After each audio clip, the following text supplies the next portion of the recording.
ইতিহাসের পাতায় লেখা থাকবে, পাকিস্তান ছিল বিশ্বের অন্যতম পারমাণবিক শক্তিধর, তবুও গাজা রক্ষার্থে একটি বোমা উড়ে আসেনি। মিশরের বুক চিরে নীল নদ বয়ে গেছে শতাব্দীর পর শতাব্দী, যা তৃষ্ণা জুগিয়েছে আফ্রিকার মরুভূমিকে।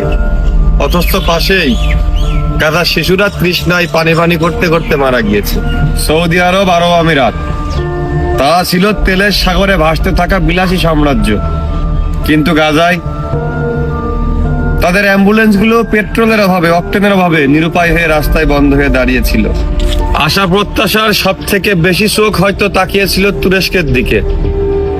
সামরিক শক্তি, নিরাপত্তা বা কূটনৈতিক সহায়তা নিশ্চয় আসবে। পারমাণবিক হাইড্রোজেন বোমাও ছিল, কিন্তু গাজার আকাশে একটা ছায়াও দেখা যায়নি। সবকিছুই লেখা থাকবে ইতিহাসের পাতায় মুসলিমদের উপর এই জুলুমের কথা।